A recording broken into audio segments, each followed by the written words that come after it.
Everyone. Thank you so much for joining us today. My name is Mrs. Mary Ogon, and I'm going to be facilitating the session, Effective Meetings. Effective Meetings. Today, we're going to cover understanding the value of meetings as a management tool.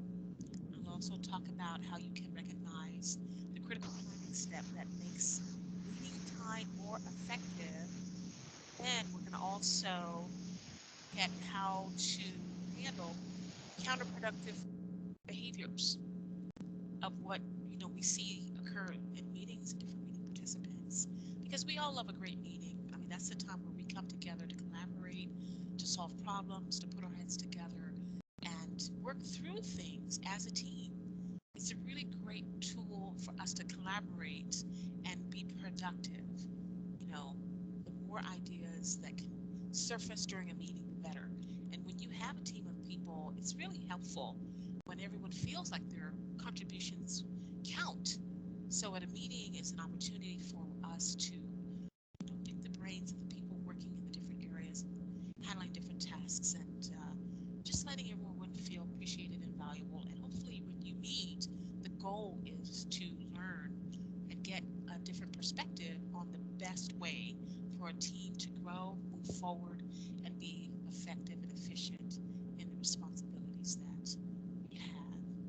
I'd love to hear from you what your learning objectives today. Those are the three things that I want to cover. But real quick, if you wouldn't mind in the chat, just share with me some of the things that you'd like to get out of the session. And being that it's only 1 hour, if we don't get to all of it, I can make myself available at some other time to answer your additional questions and also share some really great resources with you through our Percipio e-learning platform that we have available for employees. Okay, so in the chat, let me know what it is you'd like to focus on and what it is you'd like to get out of the session today.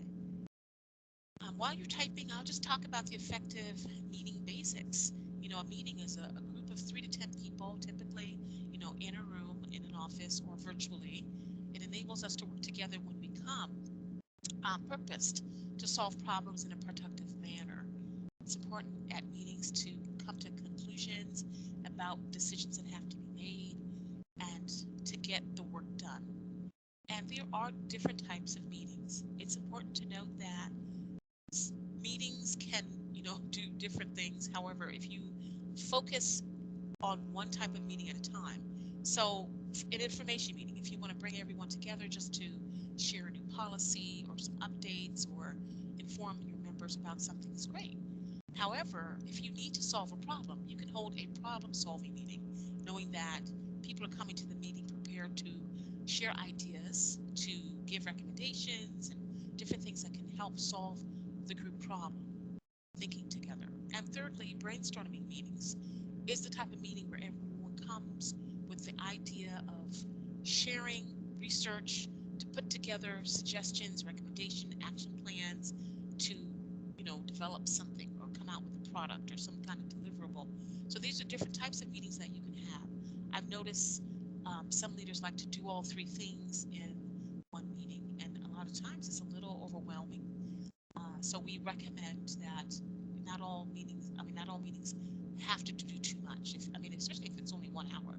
If you have more time, perhaps you can share some information and then move into a problem-solving mode or a brainstorming mode. But it is nice to separate these so that the focus is there and you can get right to the heart of the matter of the things that need solving. So those are the three types of meetings. Meetings are not the only option for sharing, brainstorming, and discussing solutions to problems. There are other things and other modality that you can accomplish these things. And I'd like to know from you, Devine, if you're here, what do you think are some other ways that you can brainstorm, discuss, share solutions? Because if you look at today, we're so busy and a lot of meetings are competing with other meetings, so you may not have time to formally come together. So do you have any ideas you want to share before I share some others? Hi, Mary. How are you? Hi. What is your question again? I apologize. Yeah, so we were talking about there are three types of meetings, and we come together to work as a team, collaborate, brainstorm, or discuss solutions to problems. But what I'm saying is that meeting together is not the only way. It's not the only option for sharing information or brainstorming. So I'm wondering if you could just creatively think of some other ways that you can accomplish the same thing in a meeting, but without coming together. Right. I think asynchronistic kind of ways are can be beneficial and time saving, especially when I can like, especially through email, I would say, because sometimes I need a chance to see it and then ponder on it. And sometimes in a meeting, you're kind of on the spot to come up with something, but having a lag time can provide more thinking time. So therefore, I think using email is a way, and it could be effective. Also, I think using other forms of technology, such as the Jamboards, that's a way where you can put a problem up on the Jamboard and then have teammates come in periodically. And I guess you could probably create a window of time when you want your teammates to respond, say over the next 72 hours. And then you can go back and review all of the sticky notes on there, um, to bring solution to the problem or new innovative ways of looking at it. So I think those are a couple of ways. Yes, thank you so much. And I added that to the chat for anyone who may have missed it. That's really brilliant. First of all, I'm hearing Jamboards for the first time. I'm going to research that after this meeting. But email is a very brilliant way because that's the next point I was going to say. We want to really consider whether the issues to be tackled can happen without bringing everybody together. Because that is one of the things that makes the meetings ineffective. People don't feel they need to necessarily meet certain things that could have been handled over email or some other using some other technological tool, like Devine said. Are you raising your hand, Devine? Okay, muted. You're muted. I wanted to let you two things. I wanted to let you know that your sound is a little low. Okay, Um, thank and you. there's Is it? a right, and there's a hum. Maybe it's the humming that's overtaking your sound. I wonder where that's coming from. How is it now? Is it better? I'm just going to speak louder. I can hear you better, but the hum comes in when you speak.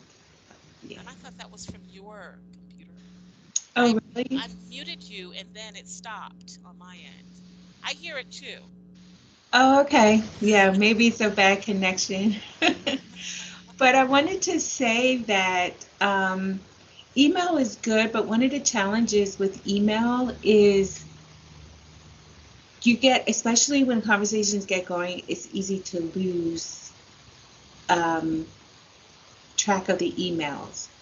So I find that creating a chat in Microsoft Teams where everything is housed in one space and you can go through and see everything there instead of having to go back and look and search for someone who sent the email at 1:59 and someone sent it the next day at 3:23. And it's kind of difficult, and especially when people aren't tracking the emails and you can't see it all. So I just wanted to add that 2 cents too. You too. Microsoft Teams chat. Okay, that is also a great idea, like you said. I do agree. And someone else confirmed that I am low.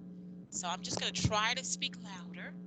I have put my volume up to the highest. Hopefully that will help. Um, but I do agree that we definitely have to consider ways of tackling challenges or discussing and working together without necessarily meeting, because to have an effective meeting, the meeting should be valid. You want to make sure that it is a good reason to meet so that people are all in and there's buy-in and they're ready. They come prepared and they're ready because they see the value of being there. If there are any negative consequences to not holding a traditional meeting, then then just meet. If there is any reason why you should definitely meet, you should meet. This is the next question I want to ask everyone, and if you would type it in the chat, or if you want to unmute and share, I will type it for you. Now, I have a list of some characteristics of what I believe and what the research says are well-run or effective meetings. But I want you to think about some of the meetings that you've had, whether you've chaired the meeting or whether you've attended the meeting and you thought that it was well-run or effective. Because what I find is that if I know exactly what the metrics are, it's easier for me to manage and maintain them so that I'm always constantly doing them. So after this, we're going to talk about what is the characteristics of a poorly run meeting. So if you would, let me know, what do you think is a well-run, effective meeting? Okay, great. There was an agenda or guiding document. Exactly. All right. For the sake of time, I'm just going to move forward and share the list here. Top on the list, and you hit right on the head, Daveen. Agenda is prepared. And then the meeting participants actually have a chance to see the agenda ahead of time. And if that's the opportunity that they have, they'll have the opportunity to add to the agenda, especially because you've decided there's need for a meeting, everybody sees the value of coming, and there's an agenda, they want to add things, they can be prepared. When there's an agenda, 9 times out of 10, your meeting will start and finish on time because you're prepared. Everyone gets to talk. You share the agenda ahead of time for that purpose. And then hopefully you've decided this is a meeting that is valid, we're going to have it. The decisions can be made by the group. Because if you have things to solve or you have decisions to be made, you'll invite the decision makers to the meeting because you've planned what to complete. Actions get accomplished. And then someone is taking notes or minutes, hopefully so that there is a documentation of what is covered so that the next time you meet, it's not going to be redundant. You don't have to go around circles. You know what you've talked about and you know where to move it to the next level in another meeting. So those are the characteristics of an effective meeting. So let's now look at the characteristics of poorly run and ineffective meetings. In the chat, if you want to share one or two things, what do you think makes a meeting ineffective?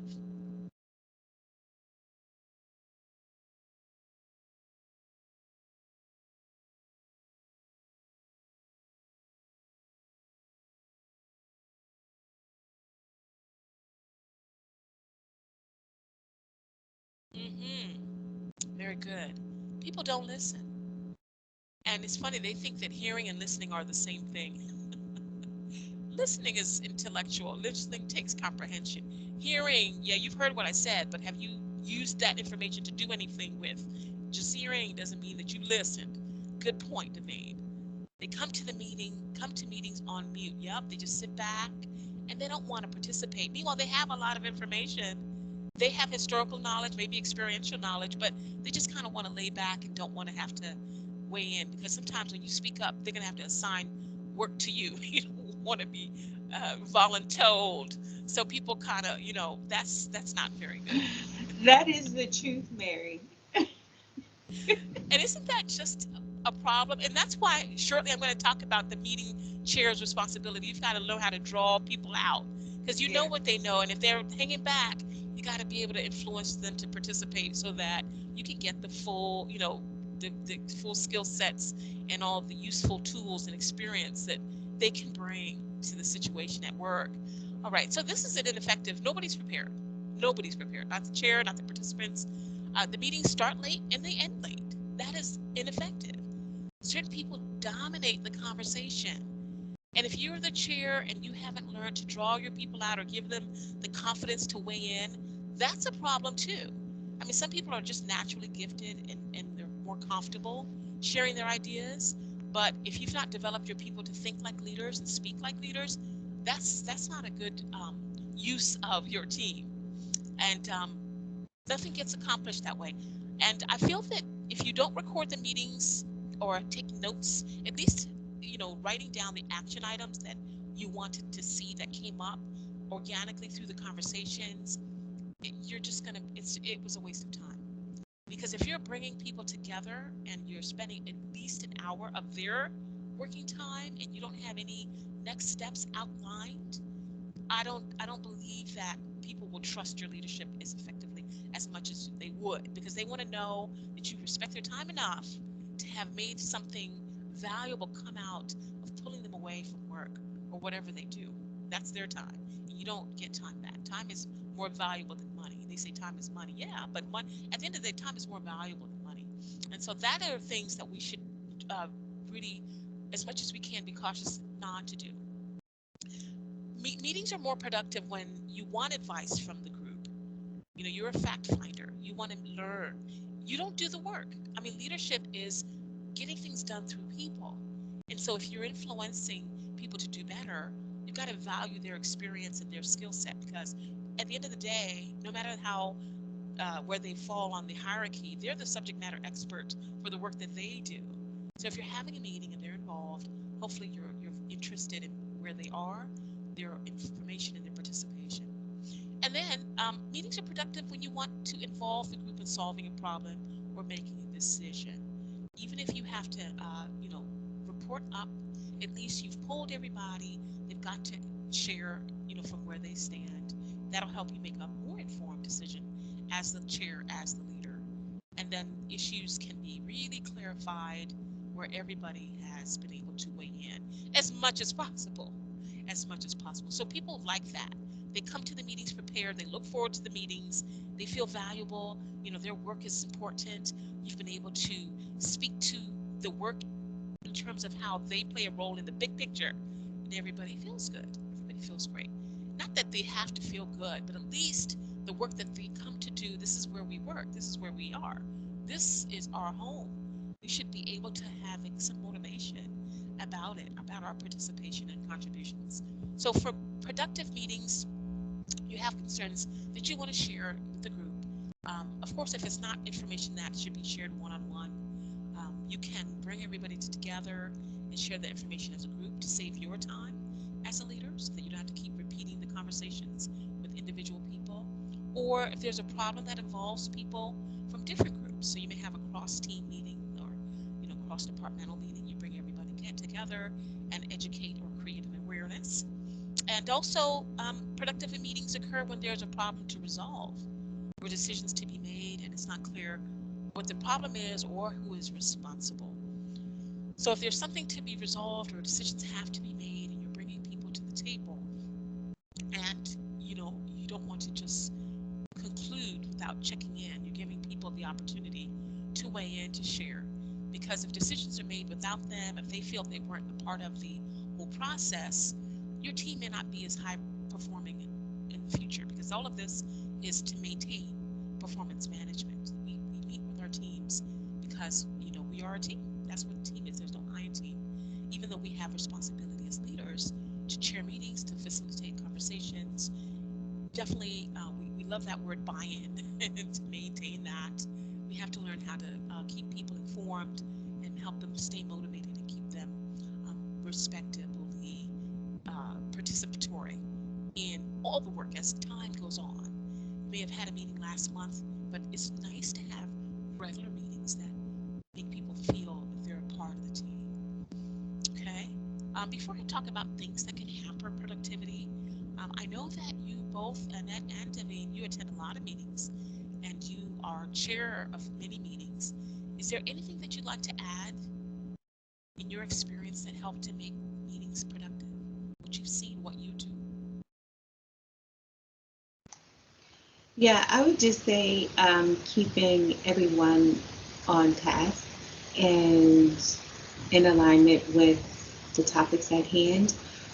However, not allow, but it's being careful not to make the space in such a way that doesn't allow for innovation.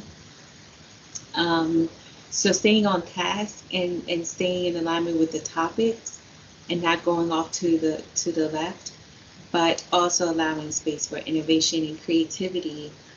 Because sometimes in conversations, something may be a little off to the left, seemingly, but there's a bridge to what's being discussed. And if we don't allow that kind of conversation and that level of innovation, then we would miss a lot of things and remain in the box. Hmm, that's good. So I've gleaned that we have to keep everyone on task, especially with our underlying topics at hand. That's why there was an agenda. So when we're going through the agenda items, sometimes we might need to go off tangents a little bit just to give context to bring everybody up to speed.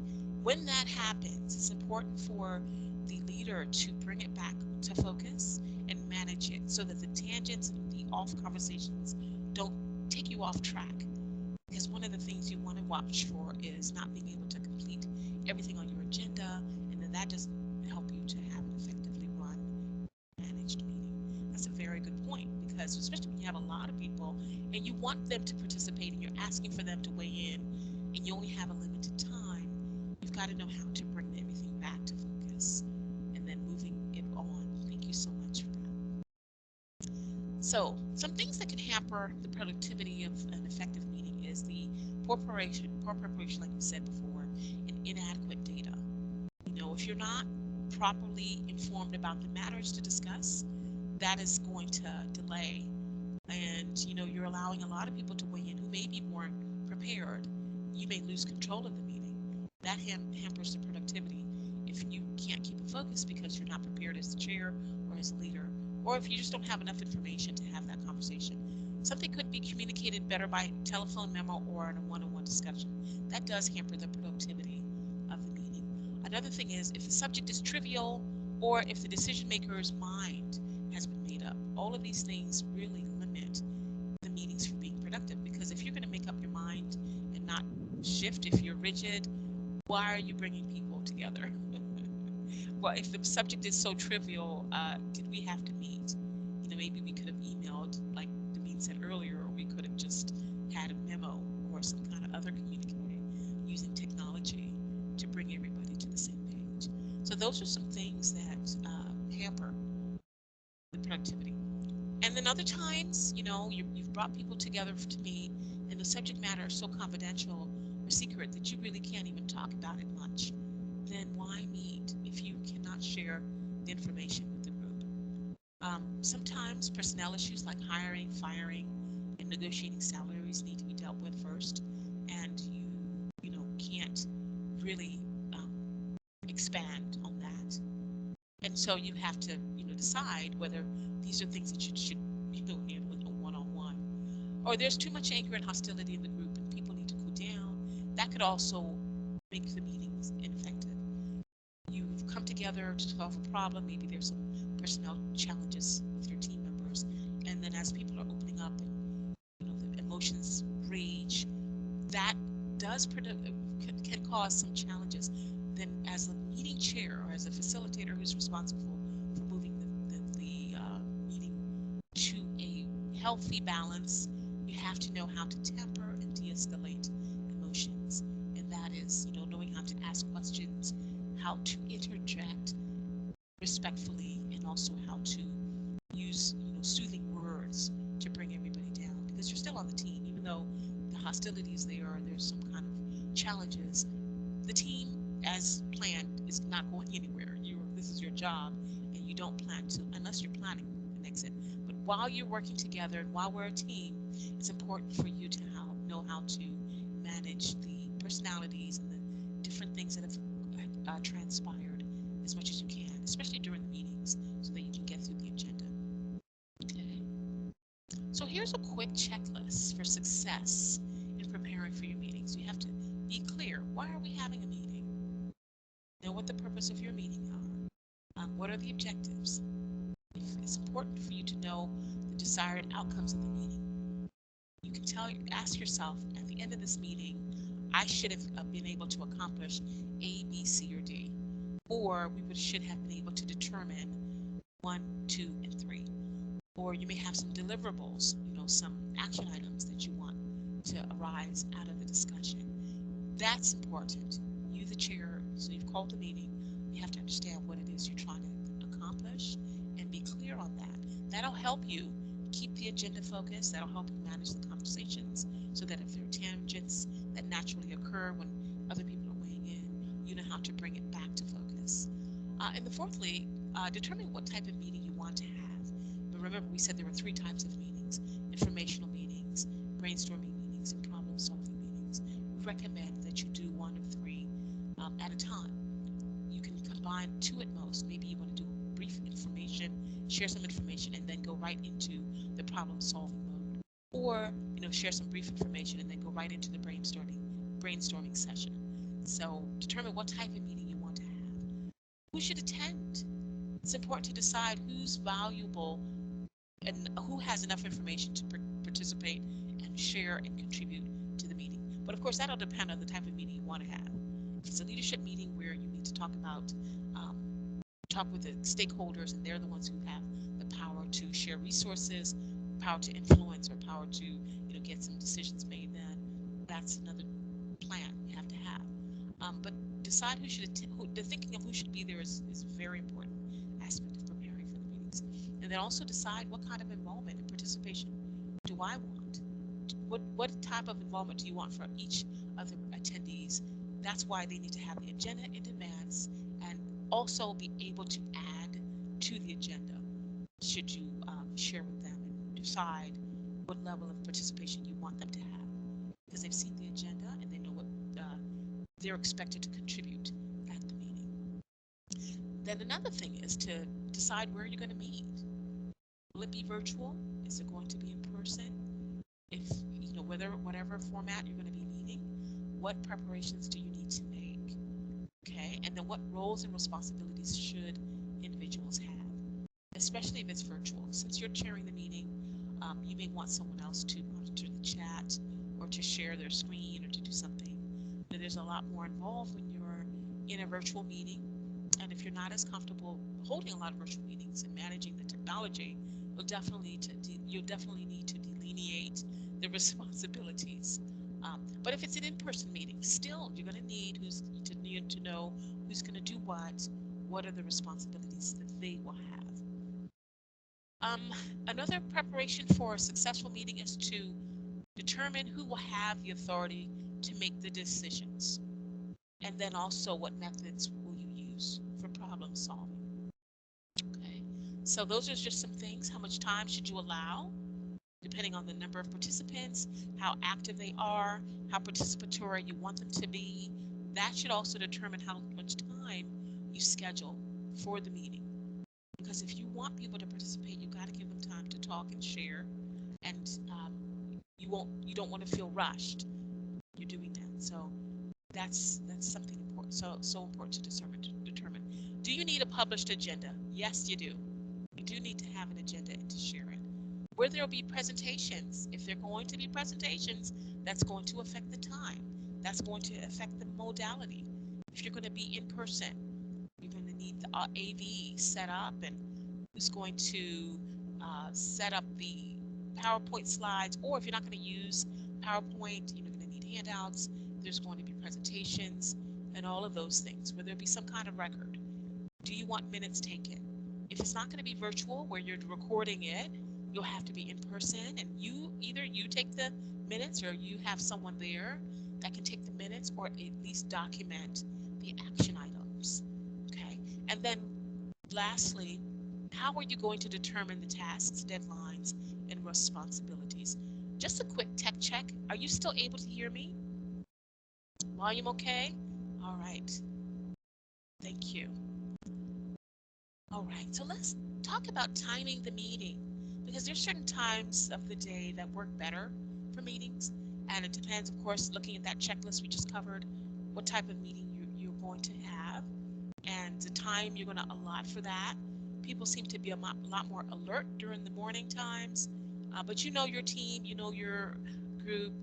Um, think about the best time that fits for everyone's work routine. Right, 1 hour after work begins is good. I mean, if you have an 8-hour start time, perhaps 9 a.m. meeting. I like 10 a.m. For my trainings. I always schedule 10 because it gives me 1 to 2 hours to prepare. I can do a few things on my email before I start, send out some reminders about, the classes. And then I always do at 10 o'clock. I like 10 o'clock meetings too. That just, works for me. That might work better for some. Oh, I see there's something in the chat. For presentations, it's critical to communicate how much time they have. Exactly, Daveen. If they're going to be presentations, give them the time. You have 10 minutes, you have 15 minutes so that the long-winded people can prepare a shorter talk, or they can just, you got to tell them, because some people are amazing speakers and it's not their fault. They just have a lot of great information to share and they're passionate about what they do. It's easy for them to just talk for 20, 30 minutes and they don't even know it. But if you tell them ahead of time and plan for that, it helps everybody. And they can be more concise in the way that they share. Very, very important. Thank you so much. Okay, so 1 hour after work begins, like, I do 2 hours after work is popular for people. If you have production staff, perhaps to shift, you have to look at the shifts. So maybe if you want to have a team meeting or a staff meeting prior to the following shift, right before a shift ends, would be a good time to catch them before they leave. And that would also catch some of the people who are coming on to the next shift. So right before the end of the first shift, the beginning of the next shift, if you want to get everybody in a meeting, if you got people who are scheduled, tiered, stacked on their scheduling, it would be a good time to capture a meeting. Some people like breakfast meetings or lunchtime meetings. I know senior leaders love breakfast meetings, 7 a.m. These are people probably that wake up at 4 o'clock anyway. They're waking up at 4 o'clock. They just, I read a lot of bios and I listen to um, YouTube channels about people who are millionaires and billionaires and habits of successful people, and they say they wake up at 5 a.m. or 4 a.m. and so they're at the office by 7. They're ready to go. Okay, well, not I don't know if I could do a 7 a.m. meeting all the time, but that might be something. Breakfast meeting 8 o'clock, or a lunchtime meeting. We like lunch and learns. We do a lunch, and that is laughing. But the best way to set a meeting is to schedule the session right within the meeting, the current meeting. So at the end of the agenda should be next meeting date. So you can ask the group what's the best time for them to meet. If it's a regularly occurring meeting, that can be established in advance. But the worst way to call each member the worst way to meet is to call each member individually. That's not a good use of your time as a leader. Individually, talking to people individually about the thing you can bring everybody together to talk about. We would recommend the one-on-one meetings if it's a very personal topic, or if it's something that's really private or very sensitive. You can call people individually. But we're talking about meetings where you're going to bring a large group of people together just to manage your time. In the middle is, when you can meet email. You may have that. If you can't meet in person, then we can meet by email or by conference call or some other. I want to hear more about that. What was that jam? What did you say, Devine? Jam thing. What did you say? Let's see. Jamboard. Jamboard. Okay. And it's Uh, free. There's no cost. You can just go to, I think it's jamboard.com. okay. Very interesting. And Jessica, if you have any suggestions about other ways people can meet, I know we're talking about timing the meetings. Um, so please share in the chat if you have a preference for meeting times, or if you have any other way that people can work together collaboratively, but not necessarily meeting. Okay. I want to talk really quick about deciding who should attend. So there are 3 things that should help you determine to invite to a meeting. And the first one is those who can benefit enough for the meeting to be worth their time. Even if they're not necessarily contributing or making a presentation, if the information that you're going to cover, talk about, or share is useful to them, they can benefit from it and it's valuable to their job or for what they have to do, please have them be there. Secondly, those who can contribute enough to justify their attendance at the meeting. That's another metric to consider. Can they contribute something? And then also, whoever wants to be at the meeting. If you have a team member who loves to stay informed and their being there is not going to either sidetrack or expose any confidential data or anything like that, but they want to be informed and they feel like they want to really be a part of the team and stay on track, let them come. Let them come. Yes, Devine, your hand is up. Yeah, it's interesting with that last bullet. I'm one of those people, and who wants to be informed, not necessarily at the meeting, but who wants to be informed. And I'm always looking for a way to connect the dots. And again, what's being discussed, I take a 360 approach and see how can I leverage that information to make my work more effective and more efficient, even if it's a dotted line. And I think sometimes people think like, well, if you're not the person who's chopping down that tree and you don't own the saw or the company that does it, you don't need to be in the meeting.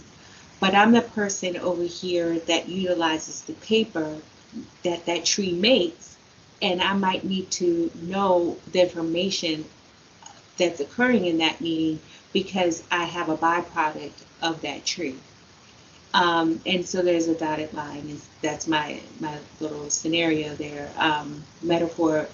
But that's not always the case, and I have to advocate or even advocate for someone else's value to be at a meeting. So I'm really glad to see that you put that on there. Thank you. Thank you for saying that, because what I find is that sometimes we forget that the more our team members are informed about things, they can speak to it, they can help, they can cross.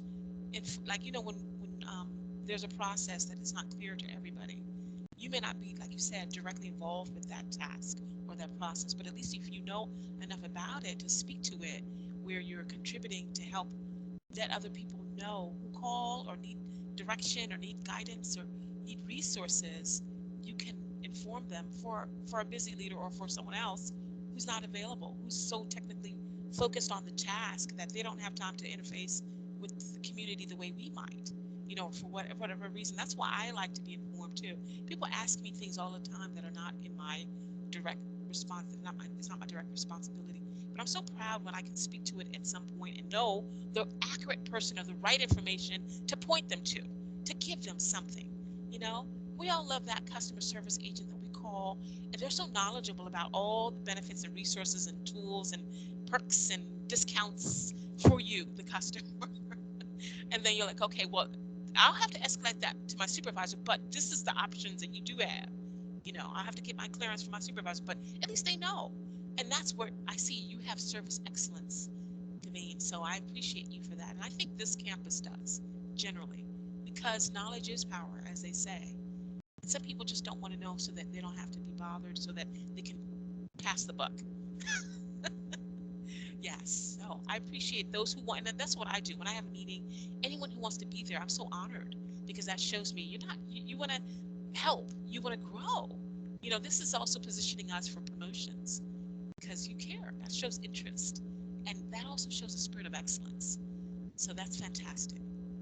Thank you for sharing that. Okay. Now, we did talk about agenda. It's interesting. That was the first thing you put on your list, Davine, as one of the things that will make a meeting very effective and meeting effective and efficient is the agenda. It's one of the powerful tools in meeting management. And if you're the leader, it's your responsibility to provide it.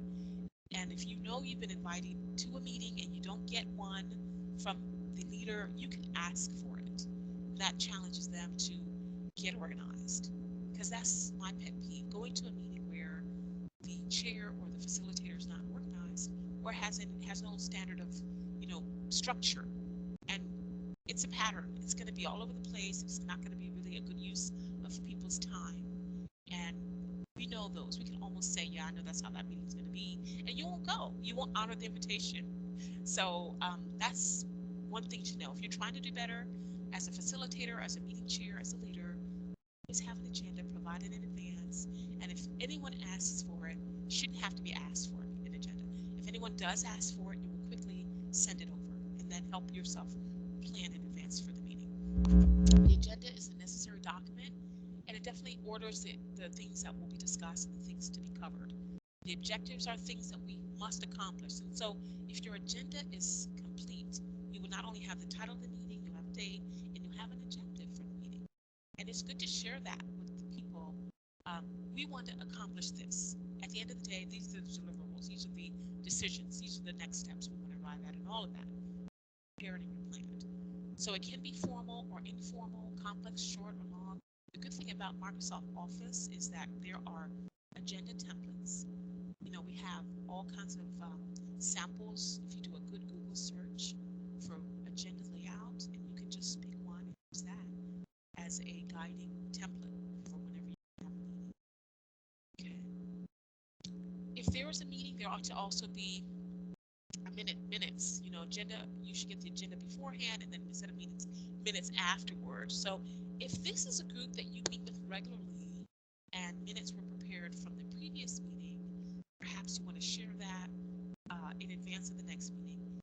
If you have time, you may want to just go over it. Sometimes someone will read out the minutes after the meeting starts, or at least share the minutes for reference if you don't have time. You don't want reading minutes on the agenda. You have to do that. But minutes are a legal record of meetings, and it's up to the leader to establish the objectives and prepare for it. Okay? For the agenda, you can either put it on there that you're going to read out the minutes or not. Now, I know we don't have a whole lot of time, but this is an activity that I usually do when we're in person. I give everybody an envelope, and I have these items on a little piece of paper in an envelope, and I ask everyone to put these in order. But for the sake of time, I'll just give you the order.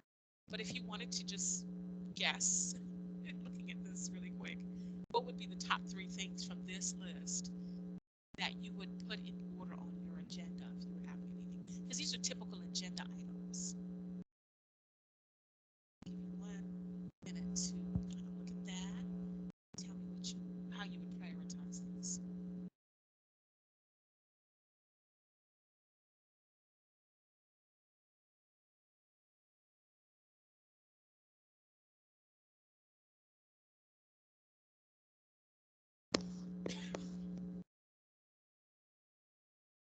Okay, I'll just tell you for the sake of time. The correct order, the name or group, if it's committee, faculty and staff awards committee, or staff council executive committee, or whatever the name of your meeting group is. At the top, the date, of course, the time, the place. If it's virtual, you may not have to say that, or you can just, if you want, Zoom or Teams. List of attendees. Traditionally, there's a list of attendees and attendance, and maybe those who were absent from the previous meeting. Minutes from the previous meeting, again, it's your decision. You may not list that there. You may just share it. The committee reports. If you've asked people to give status updates at this meeting, give them an opportunity to do that before you go to unfinished business and then new business. Date of the next meeting, time of the next meeting, the adjournment. And committee reports, unfinished business, new business, that could be even much more exhaustive. So these are just simple bullets of things that you may want to accomplish at a meeting. And this is a typical order agenda. Okay. Factors to consider when you're setting the place. We said virtual or platform. What platform? What location? If it's in person, is the room available? What is needed? Do you have to book it? Do you have to get support? What do you need? Is the room large enough to accommodate everyone, especially now we have social distancing? If it's going to be more than 10 people, you need a bigger room. Is the furniture appropriate? Are the tables and chairs comfortable enough? If people are going to need to write, if you're going to be there for a prolonged period, you got to consider that so that it's comfortable and people can write and eat. If you're going to have snacks or light fare. Consider the lighting and the ventilation. It's very important, especially nowadays with COVID. Is it airy? Is it well ventilated? The lighting, if you're going to have a presentation, make sure that the screen can be seen clearly, and if there's enough lighting in the room for people to read, especially nowadays, reading glasses and all those, they may be able to see. Free from interruptions and distractions is important. Convenient for the participants, and then the cost. If it's on campus, I'm assuming it'll be completely free. If you're having a retreat off-site, kind of factor that in.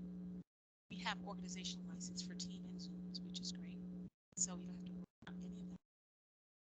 Perfect the tech if it's virtual. Like I was actually told that my volume was low, I thought I fixed it, but then someone else came and said, okay, your volume's still low.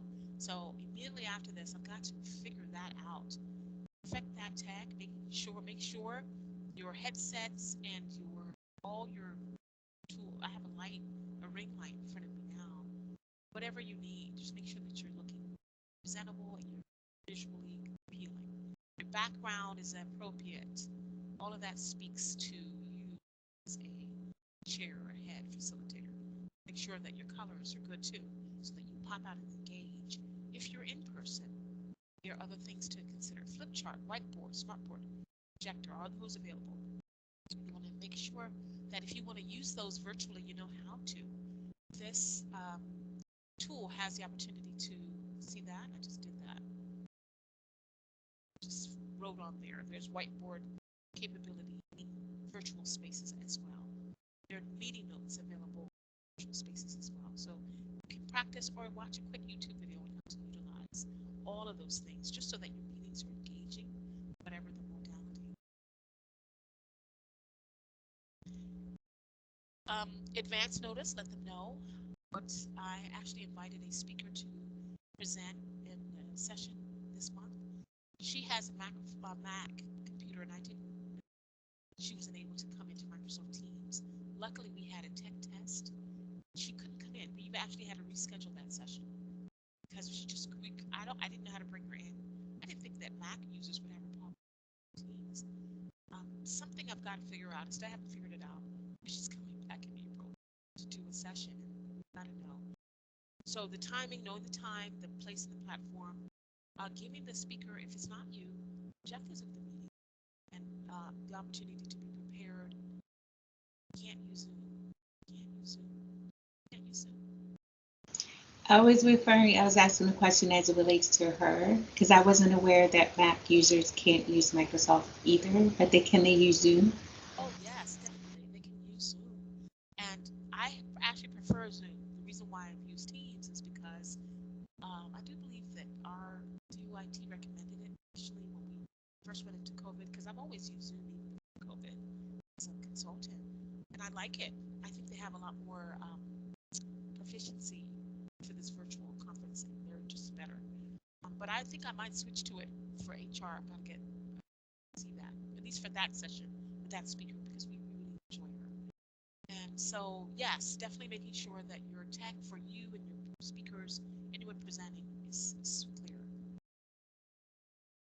The functions of the leader are important because the meeting will smoothly depending on how it's led, and the meeting participants tend to meet the leader's behavior, match the leader's behavior, so they act accordingly.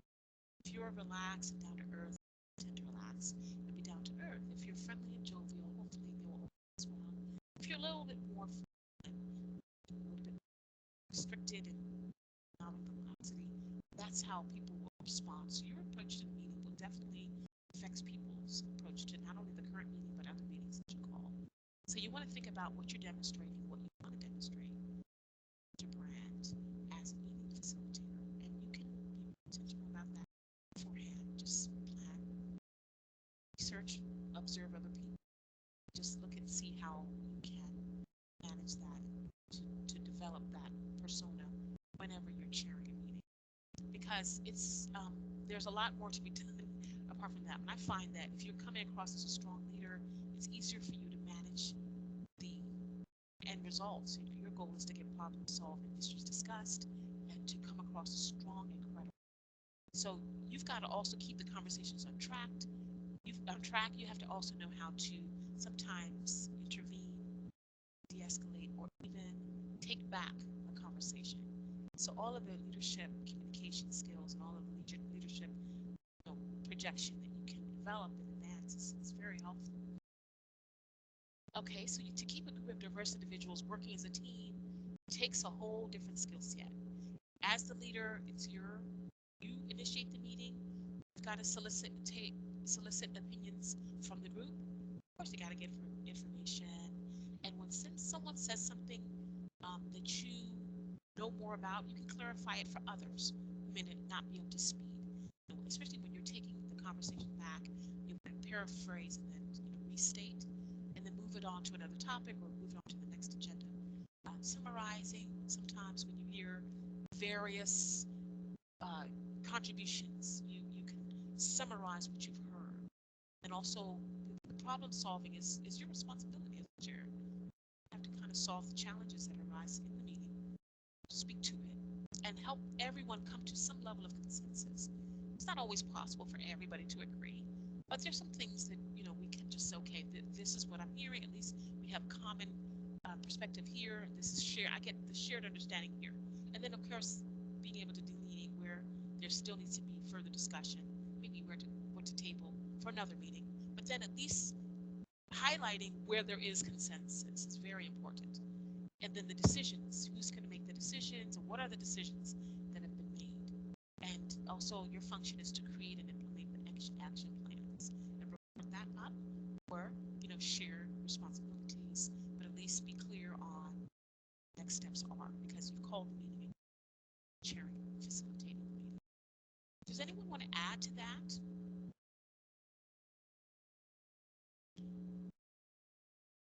So we've talked before about you initiating the meeting, and you had the agenda, you posted it, and you the agenda beginning of the meeting, so you listed the objective, and at the end of the day, the goals is to get the buy-in from the group, solicit opinions from the group, ask questions, paraphrase and summarize. I've already said that. It's important to stick with the facts. We talked about preparation. If you're prepared, it'll be easier for you to kind of manage everything and be more concise in your comments, in your way. It's important to also be transparent. So if there's something that comes up and you're not really informed about it, or you don't have a whole lot of experience about something or researched, you're not, just say you're not sure, you don't know, but you will get back to them. And if you promise to get back to someone, get back to them, so that when you're saying that you don't know something, you're not trying to fake that you do, because you end up looking bad. Especially if someone who's in the meeting is very well versed on the topic or on the situation. It's good to be honest. One of the things that is recommended is not to necessarily present the solutions. Hopefully that's the reason why you've convened the meeting. You want people to come up with some solutions, and you want to learn from your team. And so resist that urge to present the solution, because you've called the meeting 9 times out of 10, you are well informed already. Challenges are what's going on, and you have the broad picture of what's happening. So it's easier for you to offer some solutions. But as you inform everybody and bring them to the same page, you want them also think to suggest some of the solutions. If you're in person, and you can actually do this as well virtually, record the ideas on a flip chart. Like when Davine was sharing her ideas, I typed it in the chat just for record keeping, because it's good, very good suggestions. I'm not the sage on the stage. We all attend meetings, we all chair meetings, and you've experienced different things, and you've learned a lot. So the wise thing to do is to utilize other people's experience and knowledge. And so if someone is sharing and you can write it on a flipboard or chart, whiteboard, virtual whiteboard, do so that you can continue learning. And you have to paraphrase what they've said and summarize, so that you stay in control of the conversation, and you can move the conversation to the next agenda item. That's a good way, without being rude, to take back control when someone is talking for a long time. You can interject or interrupt, and then paraphrase what they've said, and then move on to somebody else. It's good to put related ideas together. Restate suggestions after the group has discussed them, and then offer a decision or conclusion for the group to accept or reject. Because remember, we said we're not going to offer the solution. So if ideas come up amongst the group members after the discussion, and you're good at kind of quickly putting it together, and someone is recording a decision that organically surfaced, or some conclusion, you can highlight that and let everybody say, yes, that's what we're hearing. Oh, yes, that's what was said. Or no, we don't want that. That's not what we meant. Or no, we don't think that'll work, after hearing it verbalized. So that's also helpful for you to learn to utilize the people. solve a problem, because remember we said there are different types of meetings: information meetings, brainstorming meetings, problem solving meetings. To solve the problem, you can, you know, use a process and apply a problem solving method. There are different types of methods for solving problems. If you can work out what the real problem is and make this decisions and assign action steps right there, that's great. Report and discuss the progress that is being made. If you have a person taking the records, they can do that for you. Try to arrive at consensus, help people to comment and build on each other's thoughts. Note the similarities rather than the differences. Because sometimes when people talk through things and kind of express their feelings, you find out that there's a lot of shared understanding and similar viewpoints. It's just articulated in a different way. Okay. Make decisions and create and implement action plans. Actions definitely have to be made to be able to move forward, and they have the right people so that they take. If you don't have the right people in the meeting for the implementation to take place, at least you document it well so that you can put that information before people who will actually have to execute or implement or even give their blessing for something that's going to change or happen or be activated. Yes, your role as the leader is to encourage the group, express the group feelings. That's why you're summarizing and paraphrasing. Valuing ideas. This is forward thinking so that when they come next time, they'll feel comfortable speaking up, because not everybody's going to naturally offer their opinion or view, so you know how to draw them out. Harmonizing. Harmonizing is important. Gatekeeping, making sure that if it goes off track or goes negative, kind of bring it back. Modify and evaluate. Those are other roles that you as a group leader have initiated the meeting you have. Okay, I'm just going to move you right along because of the sake of time. I just want to quickly, my time is almost up, but I'm almost at the end here. I just have a few more slides, but I want to talk about difficult peoples, because sometimes there are people who are emotional and they get a little carried away. And then again, some topics and situations can provoke strong feelings and reaction in people. So we're very passionate about what we do. So it's our responsibility as the leader to maintain control of the meeting, find that safe structure for conversation and discussion. Not trying to silence anyone, but we definitely want to manage and maintain control as the chair. Keep that meeting on schedule and then manage the flow of conversation. And we have the know-it-alls, the passives, the dictators, the yes people, the no people, the girl gripers, all kinds of different things manifest in meetings, especially if you've given the people the blessing to be comfortable and be themselves. So you encourage people to speak up. Sometimes these emotions happen and manifest, and there's nothing wrong with that. We just have to know how to manage it and keep it flowing. Keep it flowing. Okay. So this includes following the agenda. Good planning by you is essential, and also your communication skills will help you to ask questions. And the best way I say to interject is to stop a long-winded comment by injecting a question that will switch either the responder or you answer the question. So if someone is talking, you say, "But wait, I want to ask real quick," and then they'll have to stop, and then you ask a question related to what they've said or related to something that was discussed. But mindfully, you just have to know that that's a function of your communication skills. And there's a lot of books and resources that will help you to learn how to use those strategies to maintain control. All of this is maintaining control. Okay. So thinking of the future, after your meeting, you want to identify the ineffective parts of the meeting. And then when you highlight the ineffective parts, plan to improve for the next time. Make a short list of some action items that you're going to do so that those ineffective parts don't resurface or happen again.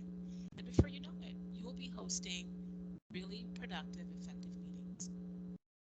All right. Thank you so much for your time. I want to open it up for questions really quick in the last 1 minute so we can end on time. Okay. Thank you. This has been very helpful. You're welcome. Thank you so much for coming on today. And just to go over the objectives really quick, we discussed the value of meetings as a management tool, and then we learned the critical planning steps that makes meeting time more effective, and then we developed and practiced techniques for handling counterproductive behaviors.